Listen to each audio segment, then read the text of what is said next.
जन्मापासून आपल्याला आजोबाचं प्रेम किती मिळालं आहे, आपल्या शिक्षकांशी आपलं संबंध कसे होते हे गुरुग्रह आपल्याला सांगतो.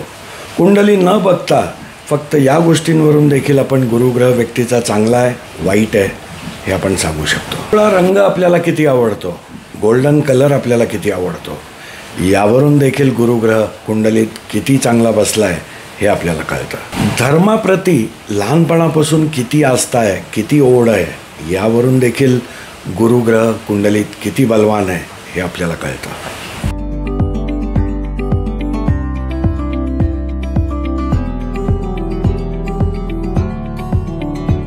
नमस्कार.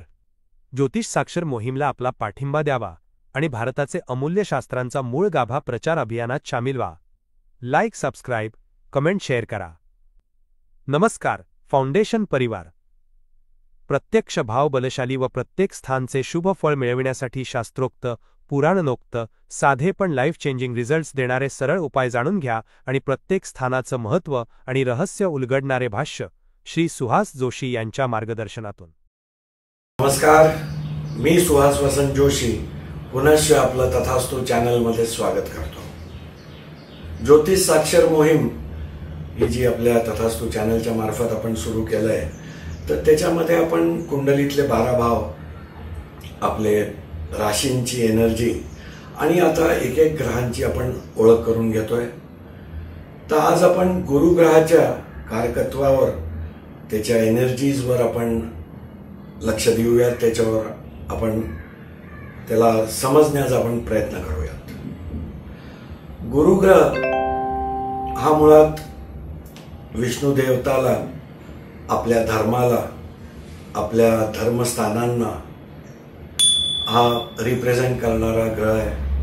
अत्यंत सात्विक आणि या 9 ग्रहांमध्ये सर्वात शुभ ग्रह म्हणजे गुरुग्रह. गुरु ज्ञानाचा कारक आहे, गुरु विजडमचा कारक आहे. जे सुख, जे आनंद आपल्या आयुष्यात आपण अनुभव करतो, तर हे गुरुग्रहाची कृपा असते.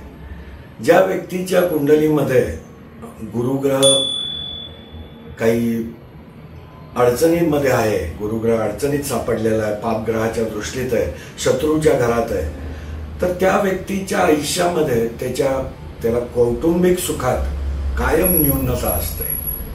त्याला आनंद मिळणं म्हणजे एक खूप मोठी अचीवमेंट फाईट करावी लागते. त्याच्या आयुष्यात आनंदच नसतो. जेव्हा गुरुग्रहाची आपल्यावर कृपा नाही आहे, आपल्यावर त्याची प्लेसिंग आपल्या कुंडलीमध्ये फेवरेबल नाही आहे. आज गुरुग्रह धनुरास आणि मीन रास या 12 राशींच्या पैकी तो 2 राशींना ओन करतो, त्यांचा तो मालक आहे. आणि तो द्वितीय, पंचम, नवम आणि लाभ या 5 स्थानांचा तो कारक आहे. तर 5 ग्रहांचा कारक आहे, 2 ग्रहांचा मालक आहे. एका ठिकाणी तो बसतो, तिथे तो इम्पॅक्ट करतो आणि 3 दृष्ट्या ज्या त्याच्या पडतात, तर तिथे तो अत्यंत शुभ फळ देतो व्यक्तीला. तर जिथे बसतोय आणि 3 दृष्ट्या म्हणजे 4 भाव तो ॲट अ टाइम इम्पॅक्ट करतो आणि 5 भावांचा तो कारक आहे. तर याचा अर्थ जवळजवळ कुंडलीतले 9-10 घरं या एका ग्रहावर आपले ठरतात की याचे काय रिझल्ट्स येणार आहेत. तर एवढा इम्पॅक्ट देणारा हा गुरुग्रह आणि याचे आपल्याला शुभफळं कशी मिळवता येतील, याला प्रिडिक्शनला कसं वापरता येईल, ते आज आपण बघूयात. सर्वात महत्त्वाचं, गुरुग्रह चांगला आहे का नाही, तर व्यक्तीच्या साधारण 7-8 वर्षाच्या आधीच त्याचे आजोबा वारले असतील किंवा जन्माच्या आधीच वारले असतील, तर निश्चितच त्याचा गुरुग्रह हा खराब ठिकाणी बसलाय, हा त्याला शुभफळं देत नाहीये. हे अगदी साधे सोपे काही प्रत्येक ग्रहांची गणितं असतात की ज्याच्यावरून आपल्याला कुंडली बघण्याची गरज नाही. आपल्याला असंच कळू शकतं की गुरुग्रह चांगला आहे कुंडलीत का तो काही विपरीत परिस्थितीमध्ये कुंडलीत आहे. तो गुरुग्रह धनुराशीचा आणि मीन राशीचा मालक आहे. तर या दोन्ही राशीमध्ये गुरुग्रहाचे गुण आहेत आणि या दोन्ही राशींचे गुण गुरुग्रहामध्ये आहेत. तर भाग्यस्थान, भाग्य हे धनुरास आहे. तर मुळातच गुरुग्रह हा भाग्याचा कारक आहे, हा भाग्याचा मालक आहे. हा ज्याही स्थानात जाऊन विराजमान होणार आहे तर व्यक्तीचं भाग्य तिथे उजळणार आहे. तिथून भाग्याची साथ व्यक्तीला मिळणार आहे. आज जी भरभराटी आयुष्यामध्ये माणूस भोगतो ती गुरुग्रहाची कृपा असते. आज कौटुंबिक सौख्य त्याला मिळतंय, वैवाहिक सौख्य मिळतंय, संतती सौख्य मिळतंय. या सर्व गोष्टी गुरुग्रहाच्या आशीर्वादाशिवाय आपल्याला मिळू शकत नाहीत. आपले पूर्वज, आपलं ज्ञान, आपलं धर्मस्थान, मंदिर, पुजारी, शिक्षक या सर्व गोष्टी गुरुग्रहाच्या अधीन आहेत. जातकामध्ये मॉरॅलिटी किती आहे, त्याची नीतिमत्ता कशी आहे, तो धोकेबाज आहे, तो आज निष्ठावान आहे, वफादार आहे, या गोष्टी देखील गुरुग्रह आपल्याला दर्शवत असतो.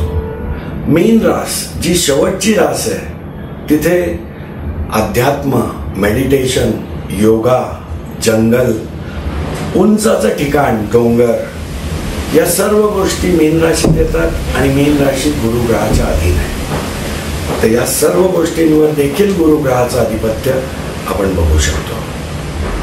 आज हॉस्पिटल ही गोष्ट देखील मीन राशीत येते, हॉस्पिटलायझेशन मीन राशीत येतं, तर ते देखील गुरुग्रहावरून आपण बघू शकतो.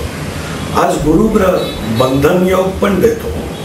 बंधन योग म्हणजे जेल यात्रा किंवा आपल्याला काही बंधन क्रिएट करतो. आज काही ऋणानुबंधन असतात जे जन्मोजन्मीचे आपल्याला बांधलेलं आपण असतो आणि त्याच्यातून आपल्याला मुक्ती, त्या ऋणापासून मुक्ती मिळवायच्यासाठी देखील गुरुग्रहाची कृपा असेल तेव्हाच तुम्ही एखाद्या ऋणाच्या बंधनमधून मुक्त होऊ शकता.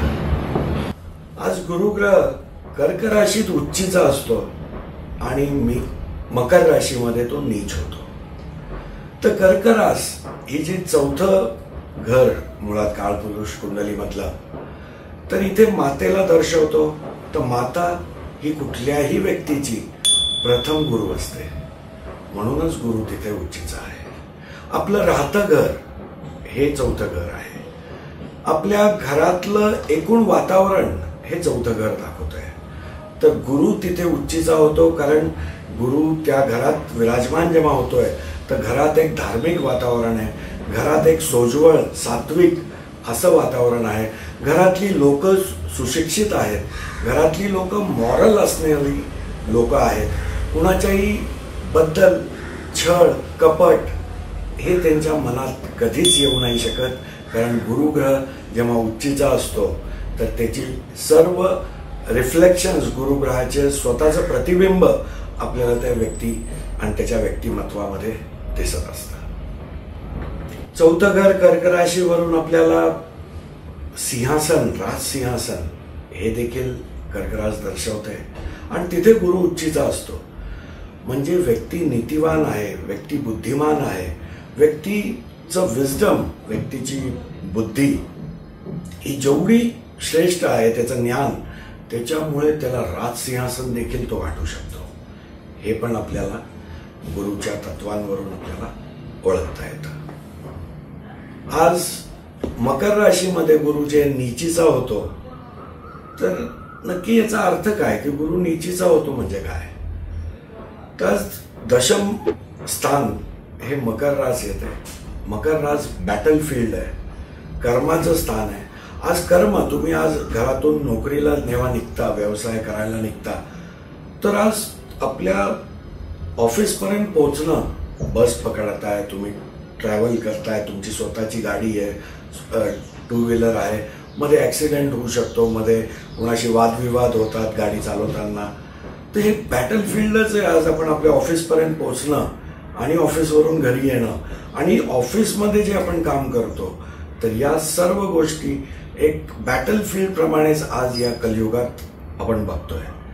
आणि गुरुग्रह हे जे बॅटल फील्ड म्हणजे युद्धभूमी, तर गुरुग्रह फक्त गाईड करायला त्याला आवडतं की कुठल्या दिवशी तुम्ही अटॅक करा, कुठल्या दिशेने अटॅक करा, पण त्यालाच हातात तलवार देऊन तुम्ही युद्धाच्या मैदानात उतरवलं तर ते त्याला आवडत नाही.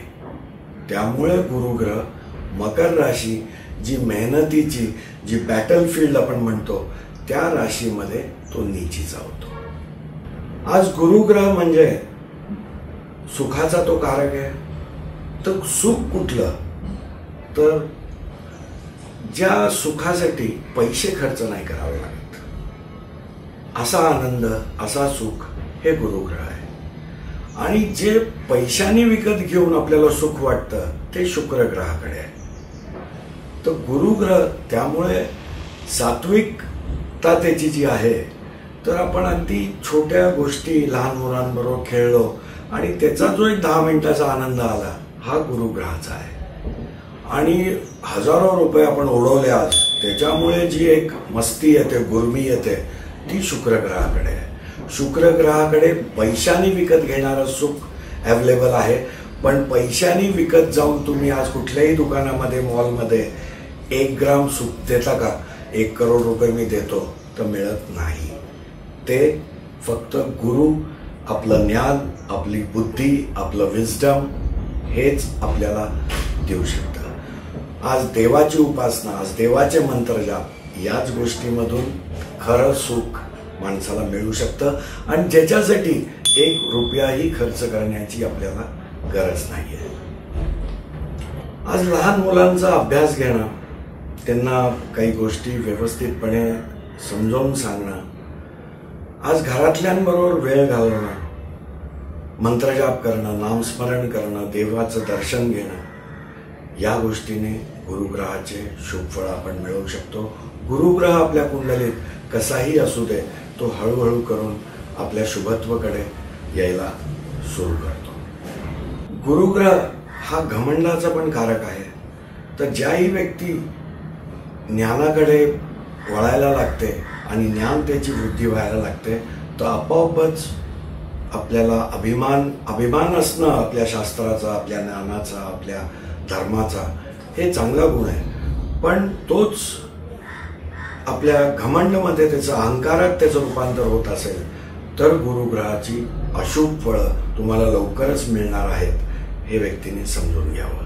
त्यामुळे आपल्याला असलेल्या ज्ञानाला, बुद्धीला कधीही त्याच्यावर माणसाने अहंकार करू नये. आणि गुरु जेवढा श्रेष्ठ, तेवढं व्यक्ती समोरच्याला माफ करणं, ही त्याच्यामध्ये वृत्ती, हा गुण त्याच्यात आपल्याला ठळकपणे दिसून येत असतो. गुरुत्व किती श्रेष्ठ आहे याचंच उदाहरण तो किती समोरच्या व्यक्तीला माफ करतो, याच्यावर आपल्याला कळतं की त्या व्यक्तीमध्ये गुरुतत्व किती श्रेष्ठ आहे. आज व्यक्तीचं उच्च शिक्षण हे देखील आपल्याला गुरुग्रहावरून कळतं. गुरुग्रह कुंडलीमध्ये जेवढा स्ट्रॉंग बसला आहे, तेवढं व्यक्ती उच्च शिक्षित असू शकतो, उच्च शिक्षणाकडे त्याचा ओढ असू शकतो, हे आपल्याला गुरुग्रहावरून कळतं. आज गुरुग्रह हा प्रॉस्पेरिटी, स्पिरिच्युअल गाईडलाईन्स, आयुष्यामध्ये आपल्याला कुठल्या दिशेने आपण प्रवास करणार आहे, अधार्मिकतेवर आपण जाणार आहे का आपण धार्मिक तत्वांवर, धर्माने दाखवलेल्या रस्त्यांवर जाणार आहे, हे गुरुग्रहावरून आपल्याला कळतं. BNN, भृगुनंदी नाडी, याच्या म्हणण्याप्रमाणे गुरु म्हणजे जातक स्वतः, जीव. तर जीवचं भविष्य, त्याचं आपल्याला प्रेडिक्शन करायचं आहे, तर गुरुग्रहावरून कुंडली बघायला लागते. तेव्हा आपल्याला त्या व्यक्तीचं संपूर्ण पुढचं येणारं भविष्य आपल्याला त्याच्यावरून बघता येतं. आज BNN मध्ये एखाद्या स्त्रीच्या कुंडलीत जो गुरुग्रह विराजमान आहे, तर तो त्याचा द्वितीय लग्न, दुसरा नवरा, समजा त्या स्त्रीच्या आयुष्यात 2 लग्न होत आहेत, तर तिचा दुसरा नवरा कसा असेल हे गुरुग्रह दाखवतो. गुरुग्रह हा ऑक्सिजनचा कारक आहे.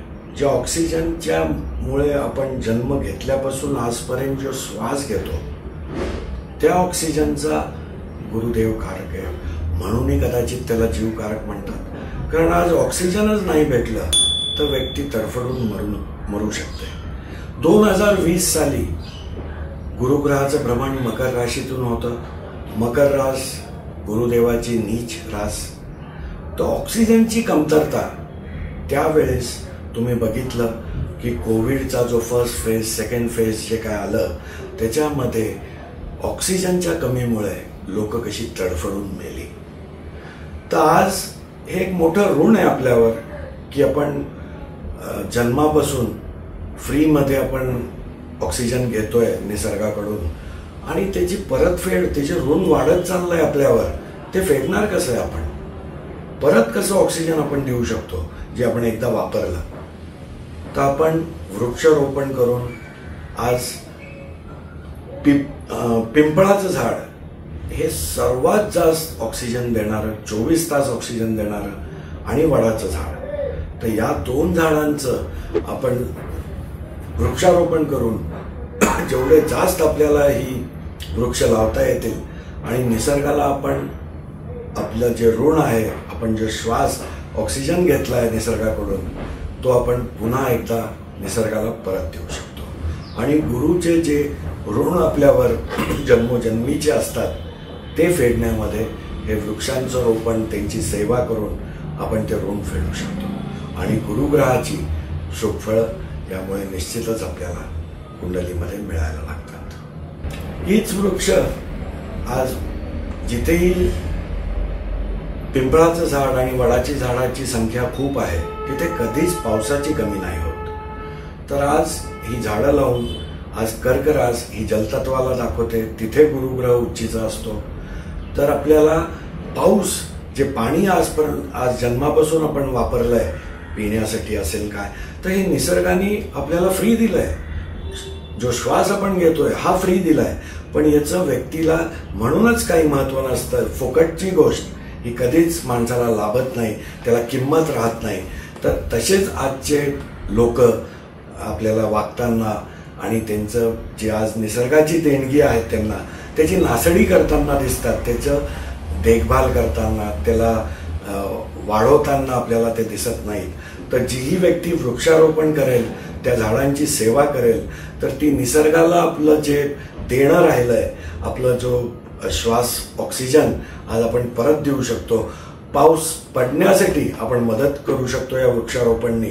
तर जास्तीत जास्त लोकांनी या वृक्ष संवर्धनात सहभागी व्हावं, जास्तीत जास्त झाडं लावावी आणि गुरुग्रहाला आपल्या कुंडलीतल्या त्याच्या चांगली फळं मिळवण्यासाठी तुम्हाला निश्चित या कृत्याची फायदा होईल. आज डीप ब्रीदिंग अनुलोम विलोम हे प्रकाराने देखील आपल्याला गुरुग्रहाला स्ट्रॉंग करता येतं, गुरुग्रहाची शुभफळं मिळवता येतं. आज अध्यात्म मेडिटेशन योगा हे सर्व आपल्याला गुरुग्रहाला त्याचे आपल्याला लाभ मिळवण्यासाठी त्याची कृपा मिळण्यासाठी आपण याचा उपयोग करू शकतो. आज सकाळी जेवढ्या लवकर तुम्ही उठाल आणि साधारण जे वेळ डिवाइड केले त्यात 6 ते 8 हा गुरुग्रहाचा वेळ आहे. तर त्यावेळेस तुम्ही आंघोळ करून तुम्ही काही स्वच्छ निसर्गामध्ये जाऊन तुम्ही योगा करताय, तुम्ही अध्यात्म अनुलोम विलोम डीप ब्रीदिंगचा एक्सरसाइज करताय तर निश्चितच गुरुग्रह तुमचा स्ट्रॉंग व्हायला लागतो. आज गुरुग्रहाला स्ट्रॉंग करण्यासाठी त्याचे शुभफळ मिळवण्यासाठी केळाचं वृक्ष याची सेवा, उंबराचं झाड हे गुरुग्रहाला दर्शवतात त्याची सेवा, आज पिंपळाच्या झाडाची गुरुवारी त्याचं रोपण करून त्याची सेवा करणं यांनी गुरुग्रहाची सर्व शुभफळं आपल्याला मिळवता येतात. गुरुग्रहाचा रंग पिवळा आहे. पिवळ्या रंगाला तुम्ही धारण करा, जास्तीत जास्त पिवळ्या रंगाचा रुमाल तुम्ही कॅरी करा. यांनी गुरुग्रहाची शक्ती तुमच्याबरोबर सदैव राहील. एक हळदीचा तुकडा, हळद हे गुरुग्रहाला रिप्रेझेंट करतं. हळदीचा तुकडा तुम्ही ओम गुरुवे नमः याचा जाप करून गुरुपुष्य ज्या दिवशी आहे त्या मुहूर्तावर तुम्ही याचा मंत्रजाप सिद्ध करून तुम्ही ती हळदीचं हळकुंड हे तुम्ही तुमच्याबरोबर कॅरी करा. तुम्हाला सदैव गुरुदेवाचे आशीर्वाद तुमच्याबरोबर राहतील. तुम्ही आपल्या आजोबांची, तुम्ही आपल्या पूर्वजांची नेहमी सन्मान करा, त्यांचे आशीर्वाद घ्या. तुम्हाला गुरुग्रह कायमच तुमच्या मदतीस आयुष्यभर येईल. तुमचे गुरुजन, तुमचे शिक्षक, तुमचे गुरुतुल्य लोक, आपले आईवडील, या सर्व लोकांचे तुम्ही सन्मान करा, तुम्ही आशीर्वाद घ्या आणि गुरुग्रह तुम्हाला स्ट्रॉंग करता येईल. गुरुग्रहाचा आकडा न्यूमरोलॉजी प्रमाणे हा 3 नंबर आहे. तर 3 नंबरला देखील तुम्ही आपल्या आयुष्याच्या महत्त्वाच्या गोष्टींमध्ये तुम्ही इन्व्हॉल्व करून आज गुरुग्रहाची तुम्ही आशीर्वाद मिळवू शकता. धन्यवाद.